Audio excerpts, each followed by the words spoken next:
Yo, what's going on? The Back Pew. Man, we got so much to talk about this week. You know, We can unpack like these conversations. You can see a pedicure. You would do what you Depends on his feet. That could be my own street. what's up? What's up, Tam? We in person? We not Back Pew Conversations. What's going on? This The Tim and Tam Talks. He be doing this stuff all the time. If you're new here, go ahead and click that follow, subscribe button, TikTok, Instagram, Facebook. We everywhere. Yo, we everywhere. Like literally, we everywhere. Yo, what's going on, everybody? Happy Tuesday and welcome back to the Back Pew Conversations. I'm your co-host, Tim. And I'm Tam. What's good, Tim? What's up, Tam? What's going on with you, sis? Another Tuesday, and I'm ready to get into these topics. Hey, you already know I'm ready to get up into them as well. And we thank you guys for joining us here on a Tuesday night. It is great weather this time. Last week it was like 52 degrees here in Dallas. We hitting like 77 today. It was pretty nice. But nonetheless, how was it down there for you? Thank you. The weather's perfect. There have been no clouds coming from the east or the west. So it's been great. It's just been amazing. Absolutely amazing. Well, we hope the weather is great where you all are tonight. We hope that you are just chilling out. You got your favorite snack, your favorite drink. And thank you for joining us. And once again, please click like, subscribe. Please follow us on all of the social media chats and outlets and everything else there, because as we say, we're everywhere. So definitely come follow us, because we're going to get into some great conversations. Last but not least, join the conversation. We love to be interactive. Comment below. We will definitely get to your comments as they come in. So Tam, where are we starting tonight with some of these explosive conversation topics? Listen, we're going to start with the very last one you sent me right before we joined live, which is the Megan Thee Stallion beef. Has it gone too far? So you did send me actually a photo, I guess, from TMZ? Where they are actually, what are they doing? Looking at the mother's grave? What's going on, Tim? Yeah, that was insane to hear that. So pretty much the backstory, Megan Thee Stallion came out with a new album called Hiss. And as a result, what's up, J Solo 254 CL? Hey. Thank you for tuning in for the first time, my brother. Welcome. Like, subscribe. And so I believe there was some lyrics in her song discussing maybe where her mom was buried. And as a result, now the funeral or the cemetery is on high alert because they want to pull her mom's corpse up from the grave and do some crazy mess to it. What did you think about this, Tam? First of all, I was about to say something, but this is not that kind of show. Okay, so I thought it was a little bit crazy. I saw this shade room photo where now the police are involved. And you know what I'm just going to say about this whole thing is, first of all, I didn't like either one of their diss tracks, okay? I didn't take any one of their diss tracks too serious. So the fact that people are actually taking it one step further, finding this lady's mother, putting the address online, and thinking about doing something crazy, like what alternate universe are we living in where it gets that deep? Like, we outlived the 90s for the East and West Coast stuff. Like, nobody's ever decided to go to somebody's grave and do something crazy. So to me, when we're talking about has it gone too far, abso-friggin-lutely. Yeah, it has. It's gone too far. Why are we even discussing what y'all trying to do with the mom's corpse? Let that lady rest in peace. Let her body rest in peace, please. Like, this is just ridiculous. Really ridiculous. And what do you think about the diss tracks? You ain't said nothing about that yet. I don't really pay all that stuff no mind, to be honest with you. Like, it's just, I feel like where music is and where hip hop is today, it's like super ghetto. It just doesn't make it's super ghetto. I'm not even jumping into that. What do you think? Because I'm not even into that type of mess anymore. Listen, I'm old school. I'm very much old school. So when I heard the Megan's Law little situation, and then I heard the outcry from the Megan's Law, because I didn't know what Megan's Law was, so I didn't know it was about a little girl. So that got a little bit too deep for me. So I don't play around with stuff like that. So the fact that I get it. Rappers use play on words, but sometimes you can go too far. And then for the rebuttal to Megan's Law to be Bigfoot or whatever it's called, I was like, how old are y'all? It's ridiculous. Yeah, it's just, I don't know. That's just me. I got nothing. I got nothing for real. So, all right. What's on the docket? Let's cut it short. We're going to move on. We're going to get into the next We be wilding out, man. We be wilding out too much for real. So, listen, I think you sent this to me too. Gayle King lets a man she's known for 60 days borrow some money for child support.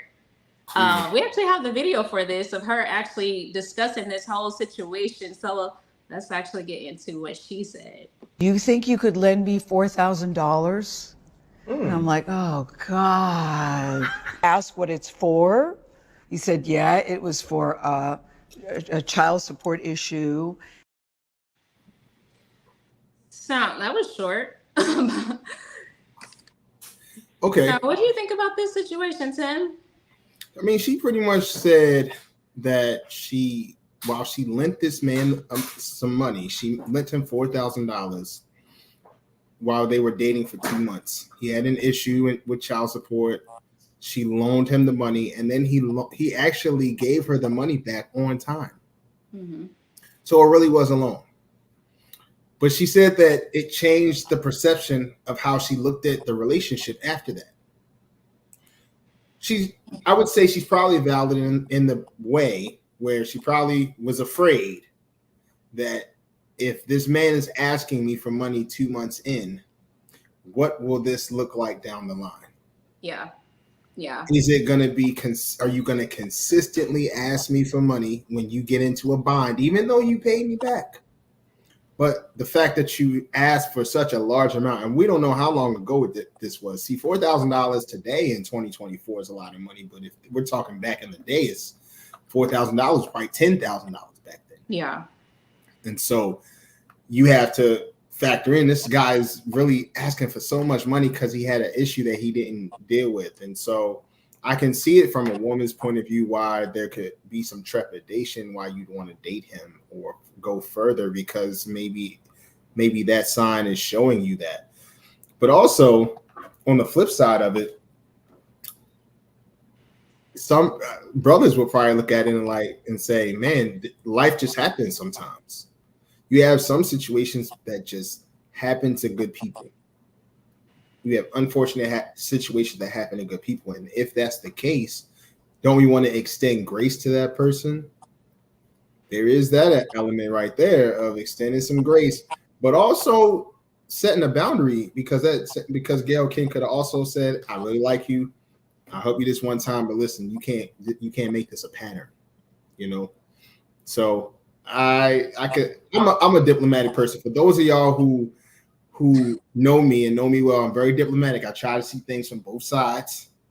But I can see from the woman's point of view, but I can also see the man saying, well, dang, like life happens.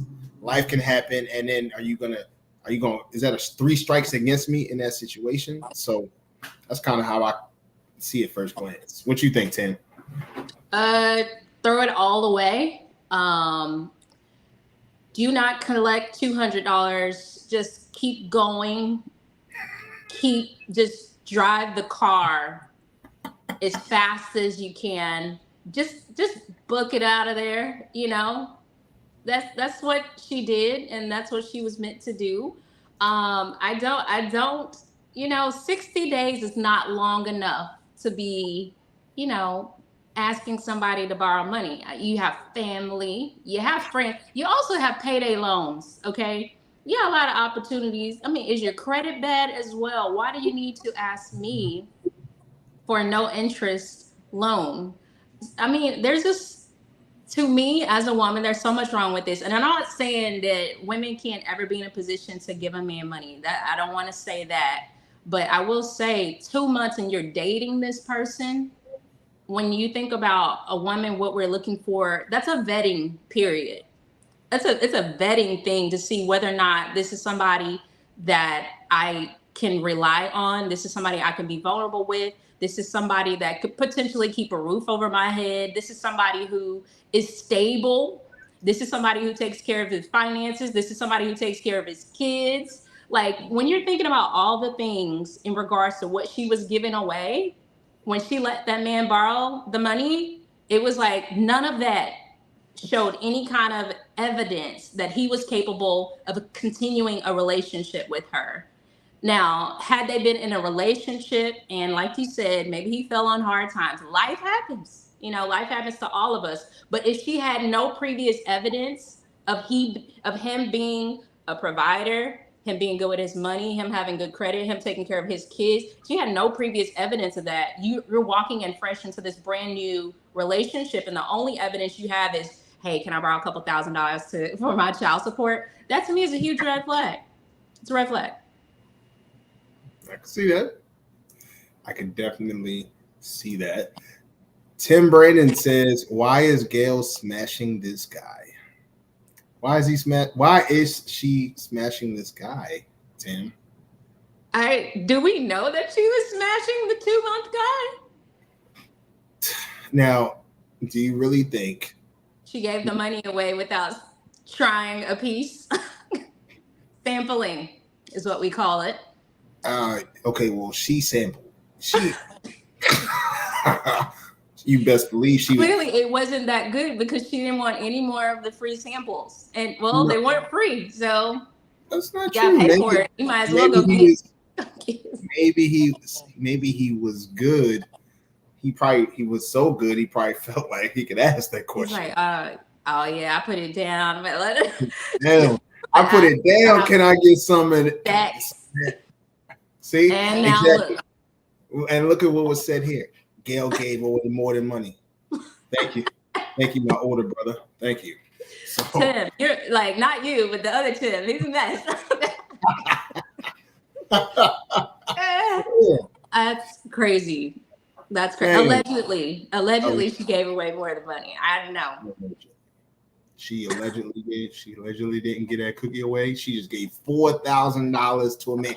$4,000 back then was $10,000. So she gave this man $10,000 and he ain't lay no pipe. Lies. She said it wasn't worth it. No. She said it wasn't worth it. I don't think it. Okay, maybe in that case it wasn't. Yeah. Worth it.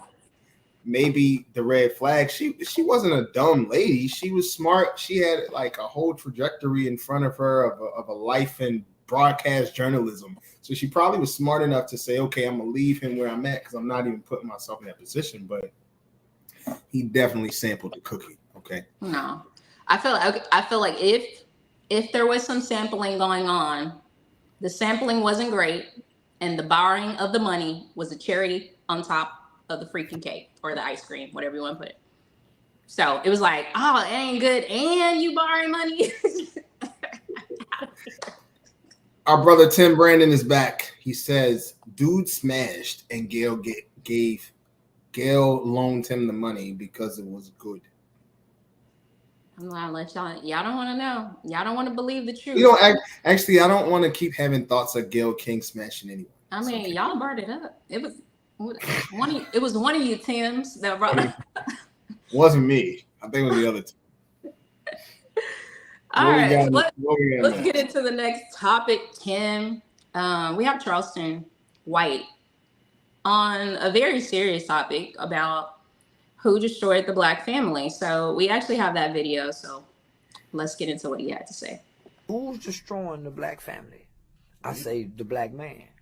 When daddy show up saying, I'm this kind of man, and mama believe him, and daddy find out to be a lying mother, what white man is involved in that? What system? Come on now. If you go back and ask your mama, why you and daddy not married? She ain't gonna say no white man. No, she not. Come on now. No, she not. She gonna say your daddy left me. Your daddy got caught cheating with another woman. He had another baby over here. He used to beat me. Yeah. What white man did that? Ain't no white man did that. That's on us. Come on now. Nobody believes in a black man. He can't fix nothing. Damn. He can barely fix himself. That's why don't nobody believe in him. He constantly disrespects his women. No other race does that. Facts. Yeah. So nobody will ever take us serious.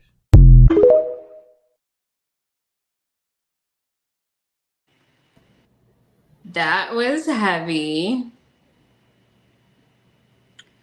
So, you being a black man, Yes. how do you feel about what Charleston said? There's a lot of validity to what he was saying. Who destroyed the black family? That's the question. I would definitely say we as black men have to take a lot of responsibility for the state of our homes or the broken homes that our women are living in, our children are living in. Are we completely blameless? No. But we need to take responsibility for where we currently are. Everything he said as far as, and it sounded like, honestly, he was clearing his own conscience from some of the mistakes that he probably made as well as a black man. And what he's doing is he's throwing a lifeline to other black men saying, we are the problem. How do we fix this problem? He just threw out all the things that we did wrong and have done. And it's now a matter of, I feel as men, instead of pointing the finger on who's done wrong and all these other things, it's just now a matter of saying, where have I fallen short? That's what we need to start doing. Where have I fallen short? And how can I fix and correct the deficiencies in who I am so that we can build a stronger family, a stronger culture? You know how big I am about elevating the culture, but it starts with us. And I do believe it starts with men. You find more men at sporting events. You see more of us black men at sporting events, at bars, at clubs, more than you see them at PTA meetings, or you see them at like mentor programs or anything of those things. You find us at places where we're non-productive compared to being more productive and putting into our community. Those are things we got to take full responsibility for. And so that's where I believe is like, yes, we can constantly have these conversations around who's more responsible and all that. But listen, just play your part, play your position, and watch things get better. Yeah. One thing that I feel like we don't talk about enough, or we do blame shifting. I think each generation has a different thing that is the demise of the Black family. And I think a lot of people in our generation, you and our generation, they will use that excuse that the white man is the demise of the Black family. Now, I love white people. I love the ones that love me. So I'm gonna throw that out because I'm about to go somewhere and I want y'all to stay with me if y'all not Black. But for the white racists that cause the separation of Black men and Black women and Black children in a period of time, that was absolutely the demise of the Black family, right? I completely agree with that. For the Black men and women that maybe were incarcerated for doing nothing, right? The overpopulation of Black people that were incarcerated in a period of time, all right? I would also say the same thing. For our generation, I can't say it's the white man that's responsible for who's destroying the Black family. Like, to your point, I have to look at like where are we missing a step? And one of the things that I hate, like these divorce parties, the celebration of not understanding what men and women bring to the table. And I hate that term, but not understanding our value that we have together and how powerful we are together. And then when we're raising our children to be whole and healthy and for them to see what love looks like and to continue to push that into our communities so our communities can be a reflection of what our homes look like. But we have so much brokenness inside of our homes that our communities now look like the brokenness that we have in our home. So when we talk about who destroyed the Black community, like I completely agree. Yeah, there's some fault on men, but absolutely, there's still some fault on women. There's some fault on both sides. And I feel like we have to take accountability and ownership where we have the fault. We can't just be like, all right, we're going to start. No, we got to, if we don't figure out where we messed up, we're just going to repeat that cycle. So at some point we have to look at ourselves in the mirror, look at our family, look where like, all right, I'm not going to do that anymore. I'm not going to repeat this. This is a cycle. And sometimes we don't have to see it in ourselves. We can see it in people around us to know, okay, all right, I don't want to repeat that cycle, not just from our home, but from our community. And if I know that extends to my community, I know it expands everywhere. So I don't agree with Charleston a lot when he gets on here. There's some things that I do agree with, but I think what he said is absolutely worth a deeper conversation and understanding family and understanding men. Like I really wish I was like, I hate to be like, put the responsibility on men, but I didn't do that. God did, right? So when we talk about leaders and being able to follow men and why women are so loose these days, it started with a whole bunch of men. It started with men, and it started with gangsters, and it started with gangs, and it started with rap music, and now you see the women following those same patterns that the men have always done, that they have been doing a couple decades now. And now you're like, well, why are women so modern and so this and so that? But you can't see yourself. You can't see that the woman is a reflection of you and what you've been putting in the atmosphere for so long. So, but women, we should be accountable. Just because it's out there don't mean we gotta fall into doing that as well. We have to have some accountability in that as well. So it's a very slippery slope, because it's like, I want to follow me. I want to trust that you can follow the man that you see and know that he's the man that you see. And I want to also trust women that even when the man isn't showing up as a leader or the best representative of himself, that doesn't mean you also don't have to. So I think it's just worth a deep conversation. Yeah, that's good, Tam. That's good. I love it. We're going to get to some of these comments too. My beautiful wife. Hello. Miss Allie says, I think we should focus less on who destroyed it and more on who is going to repair it. I'm honestly tired of the blame game. Who is going to do better first? That's a great point. We do spend a lot of time focusing on who destroyed the Black family, but we do have to focus on the solution, because we're so, as a society, we're so problem focused and so problem based instead of being more solution oriented and solution based. Let's start looking at what part can you play? Have you played? What part can you play going forward? And then try to improve upon it. So I get that wholeheartedly as well. Thank you. Tim says there are outside factors that contributed to the destruction of the Black family through governmental welfare programs that require men to be out of the house for the mothers to get welfare assistance. 100%. You're absolutely right. Yes, that is definitely an outside factor on how the Black family never really was able to stand firm as a family in the first place due to those welfare programs, those government assistance programs where men had to literally be out of the house while they literally had all their stuff in the house. And then once you knew that they were having the appointments for Section 8 and everything else, yes, you'd have to leave the house. The man would have to be gone. So yes, there's those factors, absolutely. But we're talking 50 to 60 years of the same oppression that, because back in the day, yeah, those opportunities weren't there. Now they are. Now those opportunities are more available in our communities. And so we could definitely talk about the outside factors to some degree, but we also have to talk about how our mind has been programmed for a long time. Well before welfare programs, there was still the fall of man. And because of the fall of man, even from a biblical aspect, we don't talk about how that shapes us and shapes our minds even today, thousands of years later. We don't talk about that, but it's the truth.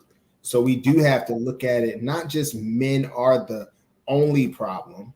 It's how are we going to fix it? It goes back to Ali's point. How are we going to fix it? It really means, okay, sin is sin. How do we fix this part on how our thinking has been distorted for so many years? How do we fix it? That's good. That's good. I'm not going to preach on it. I can stay there all day, but you know, I know. No, I know you can, but guys, we think pull up some statistics. We can go there if you want to, but we will be here all night doing that. But nonetheless, we thank y'all for joining us here on a Tuesday night. Definitely click that follow, subscribe, and like button. Definitely share with the friends and join the conversation. Comment below. We look forward to hearing from you because we will get to you. So, what we got next on the docket, Tam? Tyrese's thoughts on child support. Speaking of assistance. Please tell us about this one. So Tyrese, he took to a video, so we have a little bit clip of that. So let's get into what he actually said verbatim.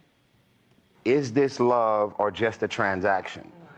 Right? Because how many more divorce trials are we going to see where a 2-year-old ends up with $300,000 a month? Yeah. Now, I don't know where y'all from, but there is no such thing as a 3-year-old who needs $300,000 a month.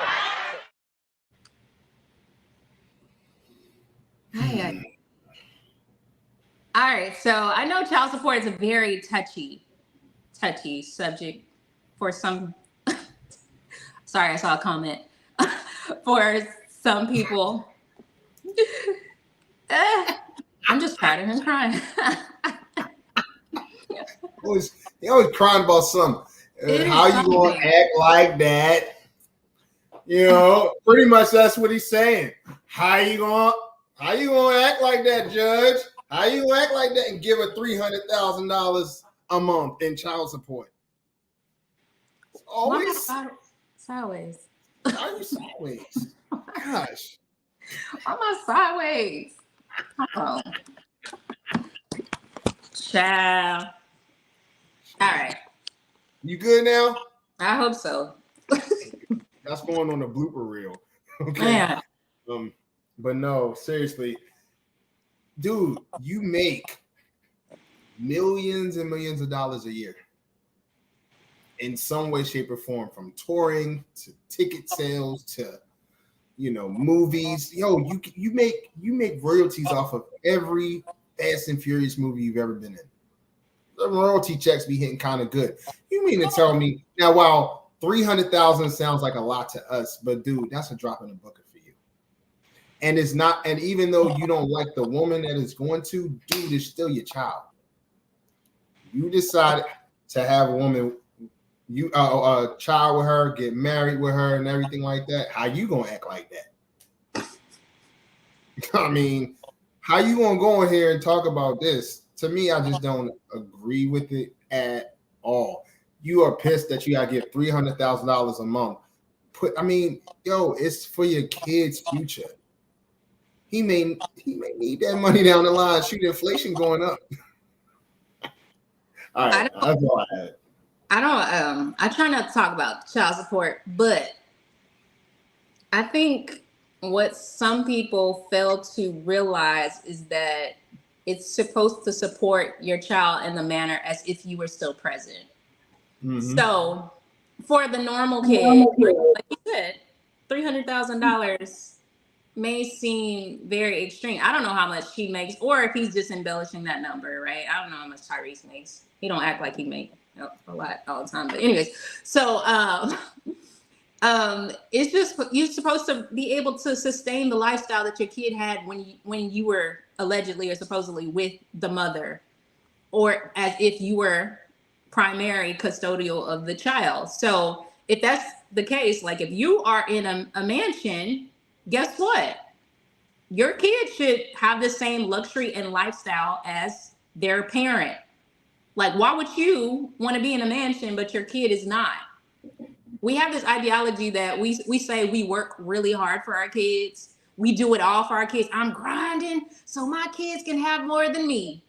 And then when you put your kid in a position, you're like, wait a minute, I didn't get $300,000 when I was a kid. Wait a minute. Like, what are they going to do with that? But the lie you tell is that you're doing all of this in support of your child. So here in Texas, it's based on percentages in terms of the child support, right? So in terms of those percentages, it's a drop in the bucket in terms of what your full amount is. So for him to be whining like this, cry me a river. Do I think there are some very extreme cases? Absolutely. But hey, nobody told you to put yourself in a position to have to pay child support. We talk about this all the time. Like, if you don't want to do this kind of stuff, guess what? You can get married. You can marry somebody and be equally yoked with them. You don't have to worry about this stuff that the world is worried about. For you to be professing and proclaiming to be Christian, but you're dealing with the same worldly issues and you're complaining about your sin. Like, to me, like, I don't know. It's just contradictory. Let me say something about the system itself. You're right. The system is broken and it has deficiencies around the child support system. There are issues around it. Not every situation is fair. But my thing is, save the broken system for the people that are really trying to fight through it, as opposed to tripping about it when you make millions of dollars. This is not your conversation, sir. You feel me? It's not like, this is not for you. You tripping about $300,000 a month. Are you kidding me? Families don't make $300,000 a year. And they out here struggling in the middle of inflation, an election year, a possible recession on the horizon. And you sitting here complaining about $300,000 a month that you make, that you got to send over to the other parent to keep the lifestyle that you already have for your child. The system is not for you to even discuss. I need you to not say anything else about it. That's how I feel as a parent. So we got some comments, Tim.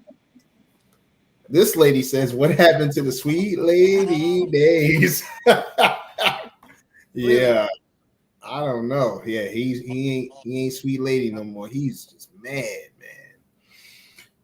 What does Tim Brandon say? So Tim says, if I were a judge, I would require him to put a couple of million in a trust fund, earning 5% to 10% interest per year. That's pretty fair. I mean, it is what it is. But once again, in these cases, do we really have to tell them what to do with their money on whatever kind of living expenses? I mean, it's not a linear process and it's not a linear system. So while that makes sense in theory, who are we to say, because that situation isn't ours? Yeah. Shanika, what's going on, sis? Hey, Hope you're Shanika. having a good one.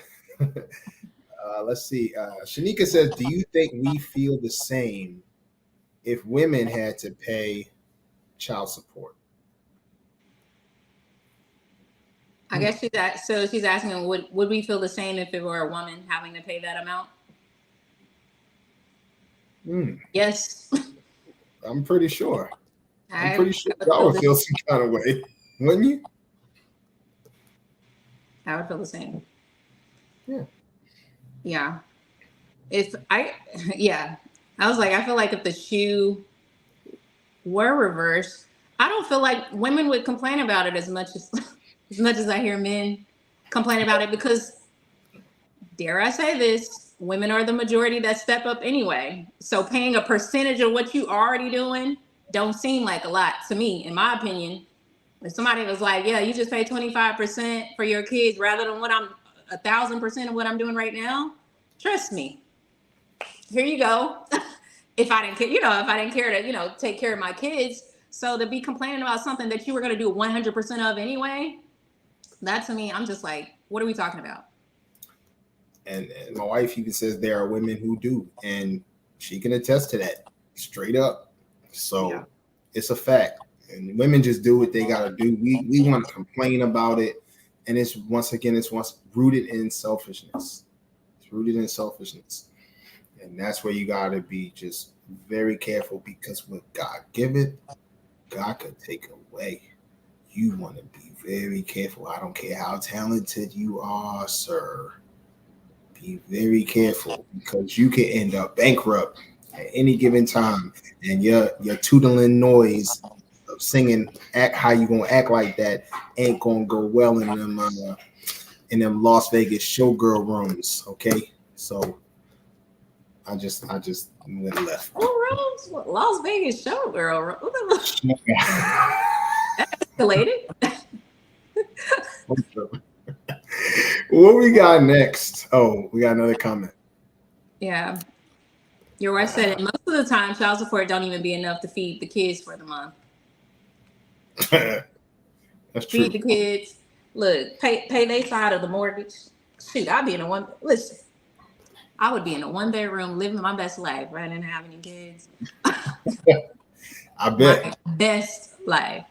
Yeah, I ain't gonna say it, but right. You know, y'all got the Brady Bunch over there. You already know. Exactly. You want to come babysit the Brady Bunch while we take one of those like flights to Dubai or something like that on your dime? On your dime. No. Who would want to do that? It was worth a try. No. You pay me, my brother. I got you. Yeah, we'll pay you. We need some of those miles though. Oh my gosh. All right, let's get into the next topic, which was, would you date an Uber driver? So there's a podcast talking about this. So we have a little bit of that clip. So let's get into it. Okay, you drive Uber. That's all you do? Yeah, I drive Uber from the time the sun comes up to the time the sun comes down. That's a lot of driving. Yeah. So how much money do you make? Go ahead. I make $48,000 a year. No. Why? What's wrong with $48,000 a year driving Uber? It's not enough. Why isn't it enough? Because I just said you have to be able to take care of you and then also be able to provide a lifestyle I'm used to or more. That's less than what I make. You're not going to be able to do both. Yeah, your ass going to be at both partners. Excuse me, ma'am. Newsflash. There ain't too many rich motherfuckers up on the stage outside of Jug. How the fuck you want me to be a goddamn multi-millionaire and you ain't seen no multis or no millions from your goddamn ass?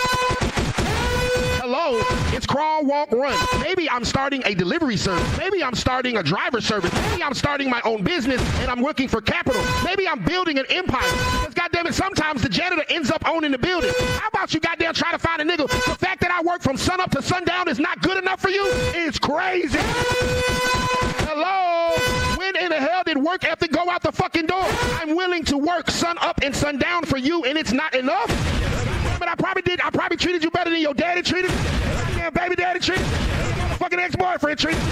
You telling me that working from sun up to sundown is not enough? Yes, ma'am. Please kindly park your Uber back at the apartment. I clean, I fuck, I set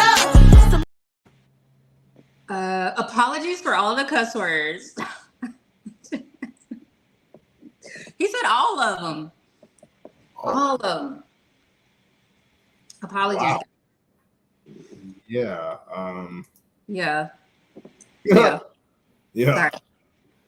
So which would you do? So out of all of that he said, would you date an Uber driver? You just gonna like alley-oop that like? Yes, hands down. Yes.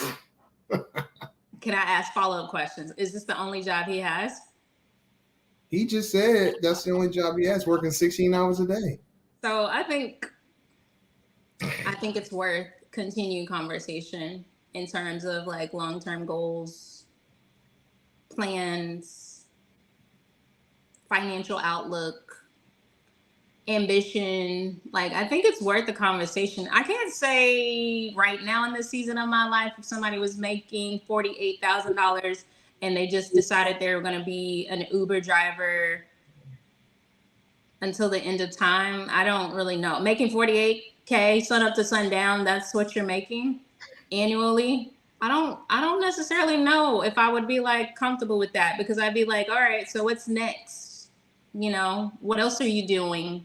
Do you have ambition? Do you need help? Are you going to school? Are you going to own a business? I would have a lot of questions. I think most people that I know, they do Lyft and Uber on the side to make extra money. So it's like $48K on top of their normal 9 to 5. But I don't see anything wrong with somebody, you know, driving an Uber or Lyft if that's your jam. I don't see anything wrong with it. I think I have a problem with him making it seem like women should just accept a man that works hard. I know a lot of men that work hard at their level, but it doesn't mean that woman's on the same level as you. So to try to put her on the same level as you, demean her, or just make her feel like crap because she's not okay with mediocre, I think there's something wrong with that. And I think there are a lot of men out here who try to bro women and try to demean women to make them accept below their level. And that to me is a huge problem. You know, that to me is a huge problem, because I'm never going to look at somebody and say crap about whatever level they're on. I'm just going to acknowledge, just like I don't see me and Bill Gates ever having a conversation unless I get to that level, or I just know somebody that knows somebody that knows somebody that knows somebody. But if I'm not on that level, why would I have an attitude about knowing Bill? Not like, why is Bill Gates not marrying somebody that da-da-da-da-da? Like, I wouldn't, that concept in my mind, it doesn't even make sense. I wouldn't expect Oprah to do it. She's a billionaire. The concept in my mind doesn't even make sense.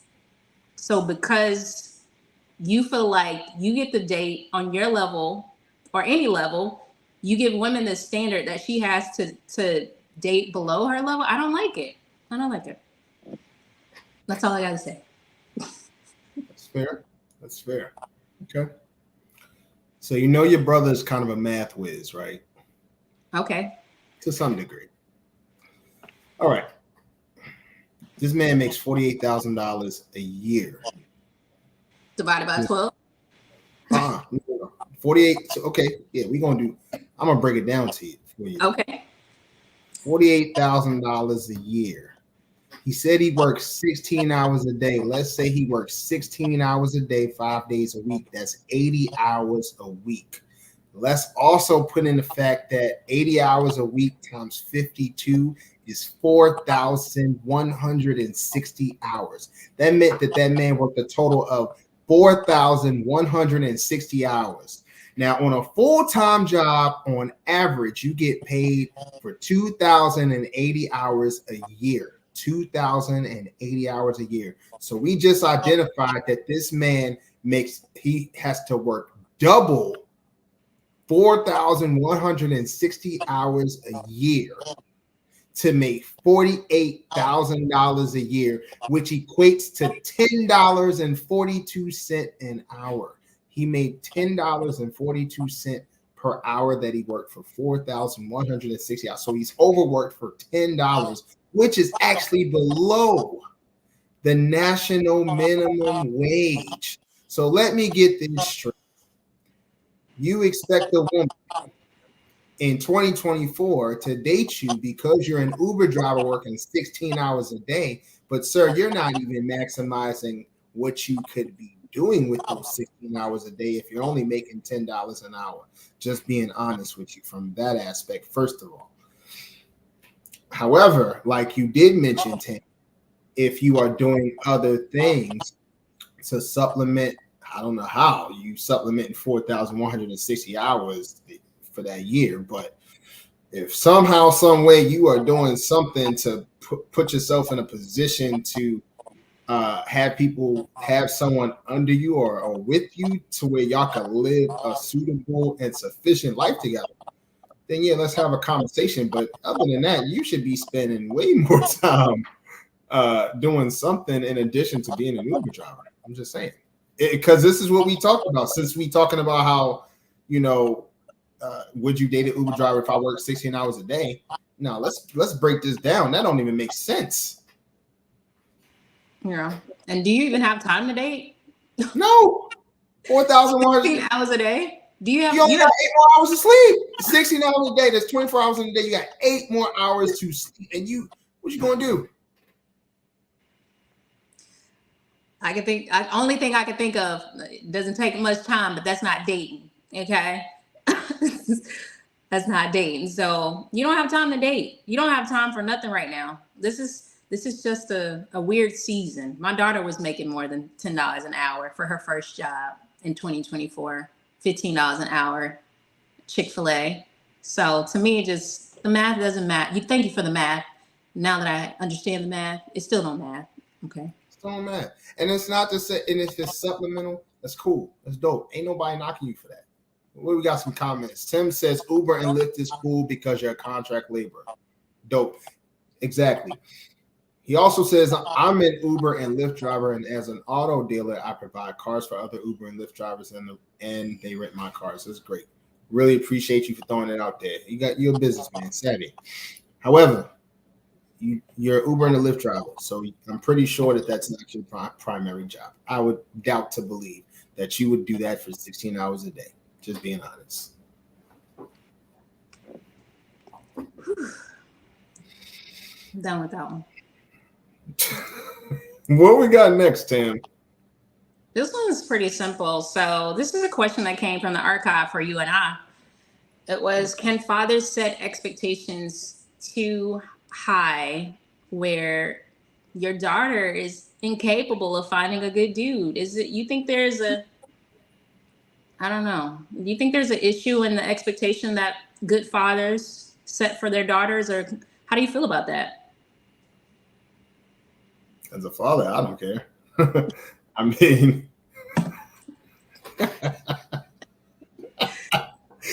mean, can fathers set expectations? There's no thing as expectations too high. I'm not expecting the young man to be me.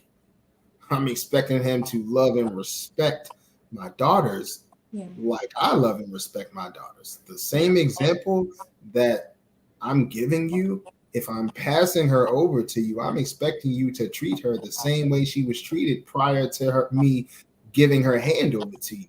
And so if I'm giving her the love, the care, the nurturing, the protection, and all those things that are associated with that, that's what she's supposed to see. And she's supposed to choose wisely too. She got a good example, so you know what it's supposed to look like. If it don't look like it, leave that sucker to the streets. And so I'll never apologize for that if he feels like, oh man, you just keep comparing me to your dad. I wouldn't want them to be comparing them to me as far as who I am or the core of who I am, but the different characteristics and the traits and the love and the respect that they see that I give their mother. Absolutely. Yeah. That means you need to come up to my level, and that's in that aspect. So yeah. Does that answer your question? It does. It does. As a woman who had a very active father, sometimes I feel like my dad set the expectations really high in comparison to what I see out here in this world with other XYs. I said XY, and somebody got mad at me that I called them.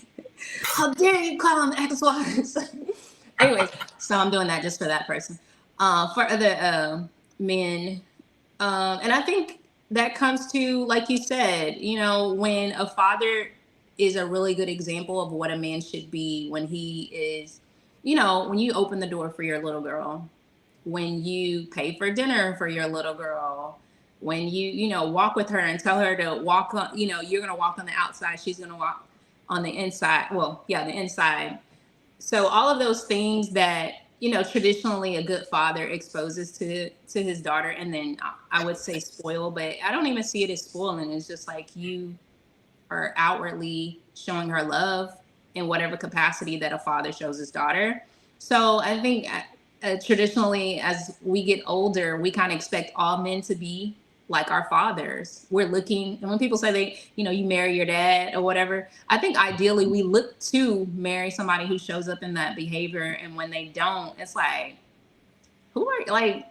well, like, what? Who hurt you? What's your problem? Like, we try to, find that person, and when we don't, we sometimes come across like, dang, did my dad set this expectation too high? Because a lot of guys don't carry these qualities or these behaviors, and then there's some guys that do, so I'm not gonna say all guys are the same, but there's some guys that do. But I would say, in my personal opinion, especially in this generation, it's a lot of men that don't have the exposure on how to treat a woman until they have daughters. Well, a good man, until they have daughters. And when they have daughters, it's like, oh, this is how I'm supposed to, treat her. She's delicate. She's this, she's that. So I think it's like, it's a win and, also a loss for women, because we have this perception of what a man should be. And I don't think guys love that. Like, my daddy do this and my daddy did that. I don't think a man loves to be compared, but it's also just the level of knowing that as a woman, you have to kind of compare. When you've had a good thing, you're going to compare, this stranger to see if they match up to what you've been exposed to as far as somebody that said they love you. It's good. It's good. And that should be the standard. There should be a standard there. And the standard should be dad. How does dad treat mom? How does dad treat me? And like you said, an outsider should come in and they need to step up to the same level of what that young lady has been accustomed to being treated, so that there's no drop off. There's nothing there. There's going to be the exact same type of love and affection that you deserve. Sweet. All right, so let's get into another topic with our kids. So Whoopi Goldberg took to video, and she said that you can't be friends with your kids. People, we got video of that. Let's get into what she said. You yell at me if you want to, but I believe this is true. You cannot be friends with your kids. Nope. Yeah.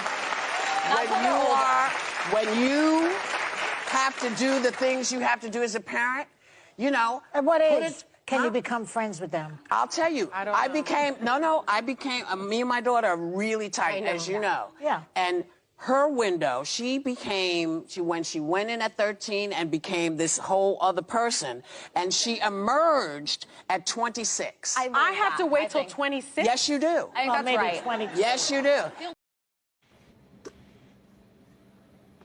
How you feel about that? Can you be friends with your kids, Tim?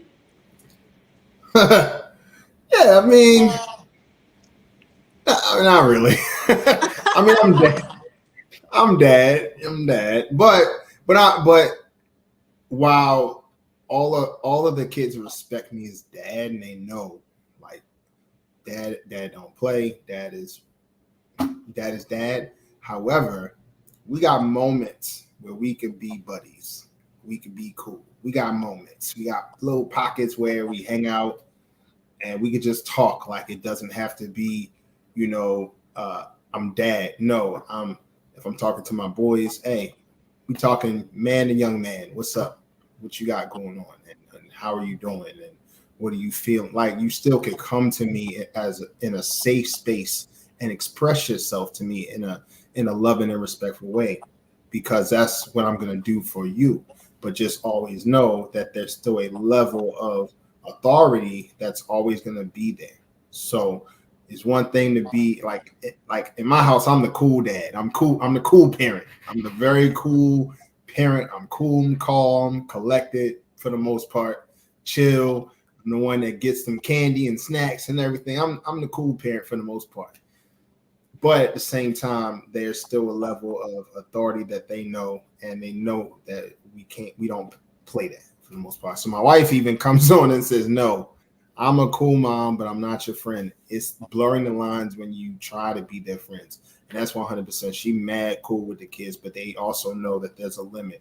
Like, mom is cool, but mom don't play. And that's exactly how it should be. It should be a level of respect there 100%. And when you try to come to their level, you got to remember, why you trying to be cool with your kids? They evolving every day. You trying to keep up with them and be friends with them? No, they're raging teenagers right now. What's the point? So So yeah, he's the cool parent. I'm the mean one. Yeah. Then Brandon said, nope. I agree with you. I don't want to be friends with my kids, not until they're adults. And my dad used to always tell me I'm not grown until I turn 30. So with that being said, my kids will remain kids because there's a level of respect that I want them to honor right now, especially while they're teenagers. Like I don't want them to think that they can ever play with me. So my ex-husband, he's more lenient. We talk about this all the time. Like I'm very cool until I'm not, but I'm not like your wife is saying, I'm not your friend, you know. But when we get older, when you get older, you know, you evolve, you learn a little bit more, and you can carry that respect without the authority that I have over you. Then we could be friends. And then, you know, I like to tell my parents they're my best friends. But when I was younger, there's no way I could have said that because I was they were in authority position and I was afraid. Okay. But now that I'm older, I can still, they're still in authority, but they don't have to exert that over me. I can respect them as such, but I can also be vulnerable and tell them everything. And that's one of the things that I love about, you know, the relationship that established that when I was younger. Had they just been all willy-nilly with me, I don't know if we would have had the same dynamic of respect and friendship. And a lot of times people have one of the or the other. But I think once you establish the respect piece as a parent, you'll get to have the friendship later on, as long as you're doing a good job as a parent. That's so true. Very true. I even look at the same thing like with my mom, and where, yes, it was more authoritative growing up. What if it wasn't authoritative, and what if it was more so a friendship type of thing? There would have been no respect there. Mm-hmm. Wouldn't have been respect. I have to respect my mother and honor my mother based on that authoritative spirit from a long time ago. And now we have the respect and the friendship where we could have conversations and I could be vulnerable and things like that. But I had to get out of being a teenager and growing up and maturing in order to have the respect and the friendship there. And that's the same thing that we want to have with our kids as well, is they always need to know to respect mom and to respect dad. But there's pockets in there, especially with them being younger kids and teenagers and things like that. There's pockets where we could talk to you, you kick it with that, and that's a blessing with our kids, is that they love to hang out with us. They call us when they're with their other parents. We're like, yo, don't you have something else to do? They calling us and checking on us, and we be like, go do something. But it's the level of comfort that they have with us, as far as they know we love mom and dad, but we respect them, but we like to talk to them too, and that's great. And that's where, you know, when you grow up, so you're planting those seeds now. You're planting seeds as they are growing up, and as they grow. And when they grow, and they, you know, they're not going to depart from what you've already planted into them. Train up a child in the way that they should go so that they do not depart from it. They're going to come back. And when they come back, it's all on the seeds that you grew or that you planted for them to grow into these amazing young adults. And they get into their mid-20s and they're really going through life and things like that. They're going to look back at mom. She's going to look at mom and say, I remember when you were 26 and you navigated through this very hard time in your life. Or dad, I remember when you were 27 and I remember you going through this and how you handled it as a man. How do you handle it? Then friendship is built. The bond is built from there. The best feeling ever when you can have that kind of friendship with your kids later on. Yeah, I agree. If you do it right, if you allow your kids to respect you up front and that grow into friendship, you'll actually have a place. Like my parents actually respect me, so the respect now goes both ways because I was in respect mode throughout. So they honor the fact that I still respect them with the friendship, so they give me respect. So if you do it right, it's very much fluid. Tim Brandon had a comment, said, I'm a dad and a grandpa, and I'm not your friend. Sound pretty old school to me. Allie said, that's real, Tim. Yep. All right, Tim. Let's do one more topic if you're okay. Yes. One more. This is yours. The importance of journaling. I thought we would end it on something sound since we're about to close out January. So this is your topic, and I would love your feedback on the importance of journaling. Yeah. Journaling has been such a game changer in my life. Most recently, I'll say. I've journaled different parts of my life, and at those times, I always remember it being just a very cleansing experience emotionally, mentally, and even physically to some sense, because all of that tension that I was holding on to, all of the anger, all of the things that I wanted to say in the heat of the moment that I couldn't say was just still holding inside of me in some way, shape, or form. So ultimately bringing me down. Once I started journaling, consistently in the beginning of this year during a fast, and told myself that I would commit to journaling at least once a week. And it's been extremely freeing from an emotional aspect. I've been able to let things go. I've been able to forgive easily. I have been able to see different experiences from a different lens when I do journal and when I do write things down. Once I get those thoughts out of my head and put it on a piece of paper, it's like, man, I really can see different angles and different outlooks when I can just put it on paper. I'm able to get out emotions that I didn't know I felt or even existed. So journaling for me is important because it's more of a cleansing thing. It is something that opens my mind up, my heart up.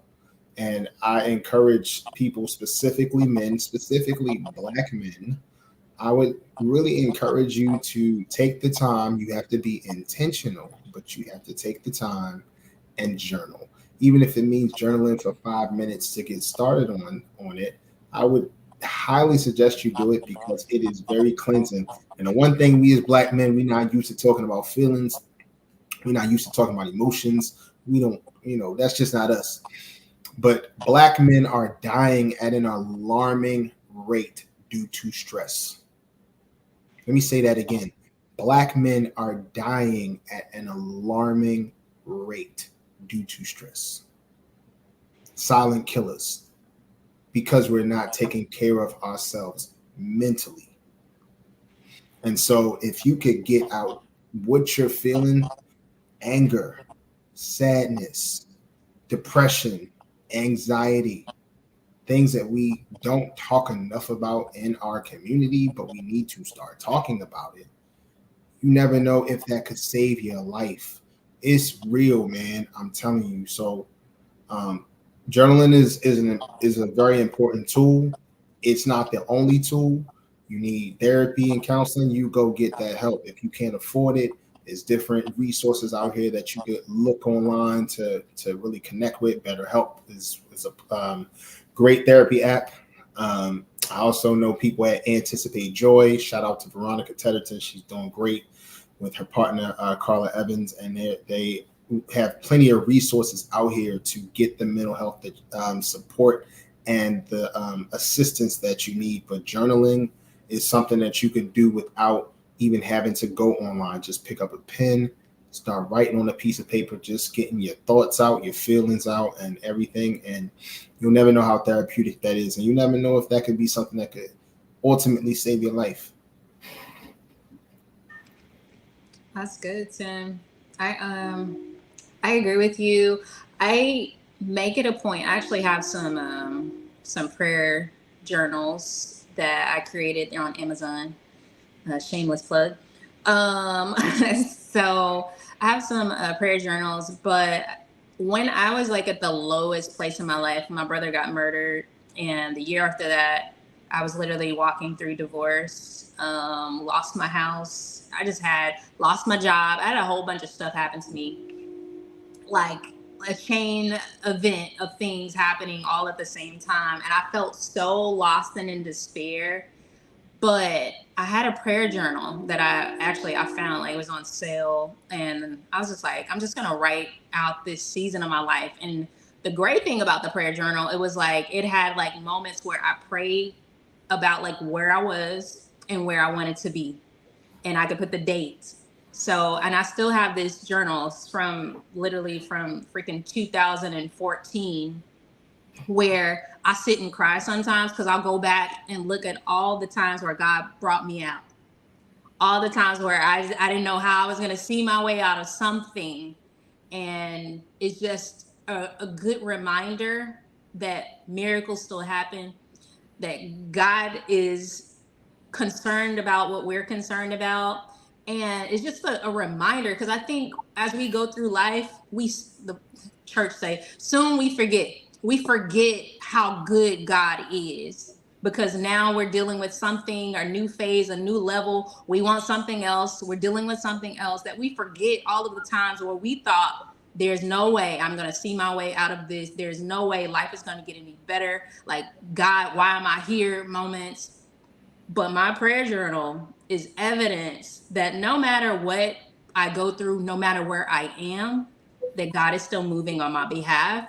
So to Tim's point, I absolutely recommend, anybody that's listening to this, to journal, to get, I don't care, you don't have to get nothing fancy. If you just want to write it on a piece of paper, but to get something and just talk about where you are, and if you can, take it a step deeper and pour out your heart to God.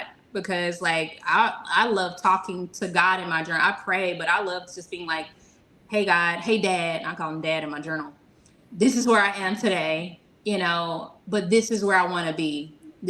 Lord, I'm seeing beyond my circumstances. I'm seeing beyond this pit. Right now, I feel like crap. I'm very honest in my journal. God, I feel like nothing is going right, and I'm so honest with God in those moments.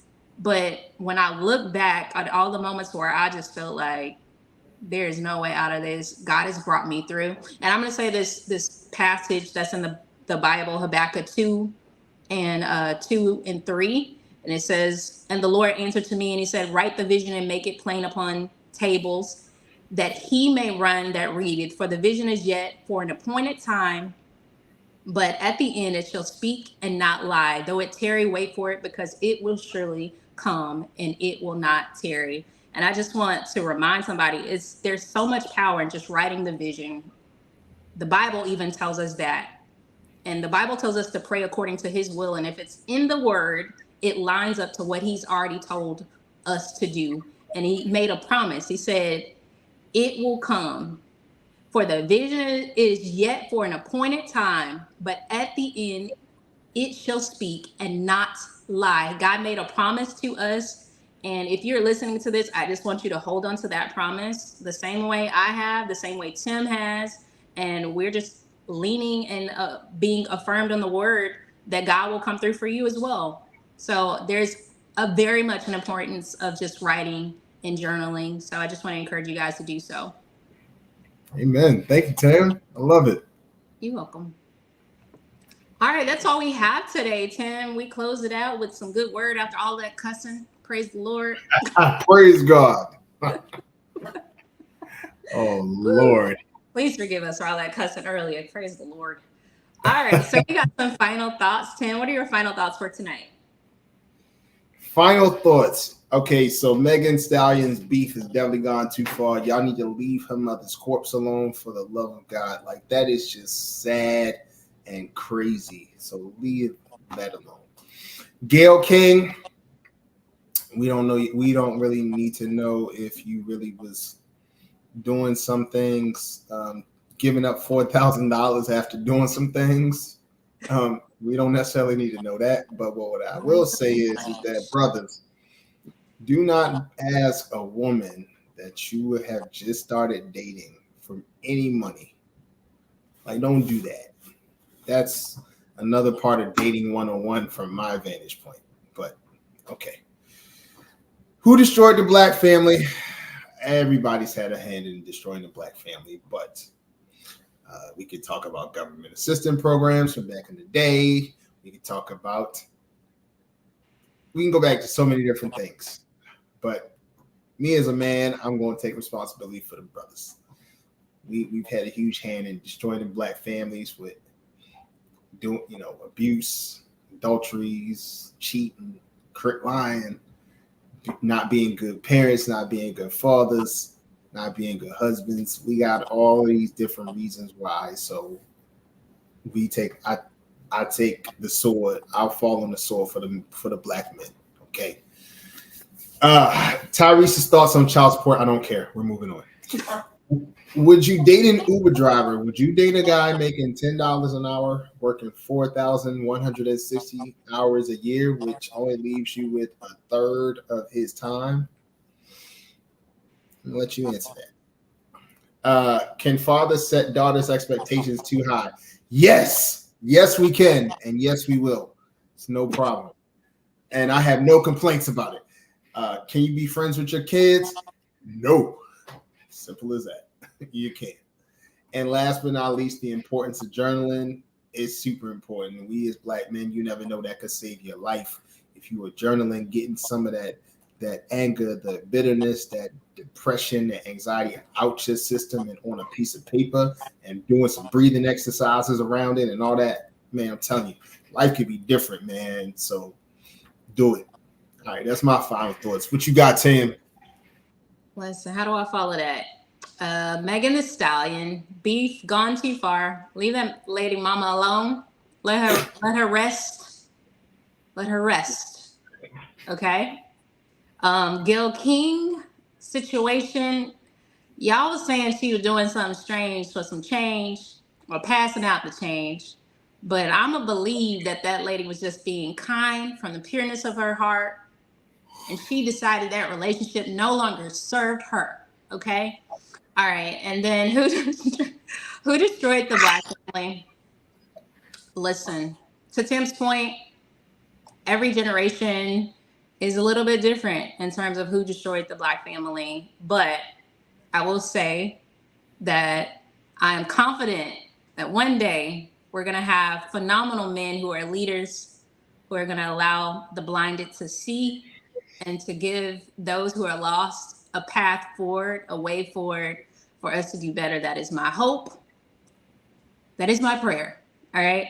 Tyrese, thoughts on child support. Sir, how long are you going to cry online about something dealing with your baby mama, ex-wife, kids?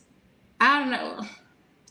At what point are we going to heal or reconcile? I mean, at this point, I just really feel like you need to go home. I just feel like they need to figure it out, because you keep talking about this situation like it's very present. It's like hurting you still. So maybe that is a wound that needs to heal in her arms. Okay. Y'all need to get it together, because she was saying the same thing. She regretted it. So this might be a love connection. Who knows? All right. Would you date an Uber driver? I was going to hit you with an absolutely not, but go back and listen to the video if you're coming in late, because I don't want to hear your mouth. No, I'm not going to date an Uber driver making $10 an hour. No ambition. It's not going down. It's simply not going down. Now, if he wants to start a business or do that on the side, I support you. But if you don't have time for me, I also cannot be in that relationship, because relationships require nurturing. And you don't have the ability to nurture a healthy relationship. You barely got time to sleep. All right. Can fathers set daughters' expectations too high? Absolutely. It's hard out here for us who've had fathers in our lives who have presented themselves to be great and showed us what men should look like. Because when we don't see you operating like our dad, we gonna say it. And that hurts some feelings sometimes, and it is what it is. Can you be friends with your kids when they get older? Maybe when they start having kids. That's probably the point. At that point, then you can be friends. When you know that they're going to respect you, even though y'all are having a drink together, then, and not everybody drinks, so reading about, I don't know, fill in the blank for people that don't drink. All right. The importance of journaling, we just talked about that. I would just say, I think women do a great job of journaling. And I don't know why we give little girls journals and don't give boys that when they're young, but I think women identify with journaling. We've We've kept journals. We've always had secret diaries to put our thoughts down. And men, you know, as Tim said, he's introducing an opportunity for you to have somewhere that's freeing. And if you're a woman that doesn't journal, I would absolutely recommend it. Like, whoever you are, get a safe space where you can just be alone with yourself and your thoughts and write them out. Sometimes we think clearly when we're able to write it out and not just let it sit here and allow those things to, you know, drive us crazy. So I absolutely recommend the journaling piece. Thank you so much, Tim, for sharing that with us. And that's pretty much it, guys. If you're still watching right now and you have not subscribed, why not? Like, what more do we have to do? Okay. We are a saved podcast, so no clothes are coming off. All right. So I don't know what else we gotta do. Put it in the comments. Wow. That's why they are crazy.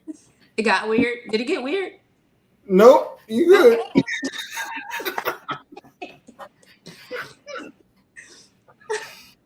You're right about one thing. Clothes are staying on. Yeah. But guys, thank you so much for tuning in to the Tim and Tam Talks. This is the official Back Pew Podcast. We'll be here every Tuesday, 8:30 p.m. Central. If, again, you have not followed us, like, do I have to beg? Like, come on, at this point. All right. What I gotta do? Hey, right. just follow us. Y'all Just follow us so sis can go to sleep at night. Gosh. All right. We'll see you next week. You got something else, Tim? Nah, I just want to say thank you guys so much for joining us here on a Tuesday night here at the Back Pew Conversations. Tam and I really appreciate it. As always, like she just said, please like, subscribe, and follow us. We are on all the social media channels and outlets, but we just look forward to seeing y'all again next Tuesday. We're going to have something hot. Always bring that fire every time as we bring it to you every single Tuesday. So God bless you. Have a good night. Bye. Yo, what's going on? The Back Pew. We got so much to talk about this week. You know. We can unpack like these conversations. You can see a pedicure. You would do. Depends on his feet. That could be my own shit. What's up? What's up, Tam? We in person? We not Back Pew Conversations. What's going on? This is The Tim and Tam Talks. He be doing this stuff on YouTube. New here. Go ahead and click that follow, subscribe button. TikTok, Instagram, Facebook. We everywhere. Yo, we everywhere. Like literally, we everywhere.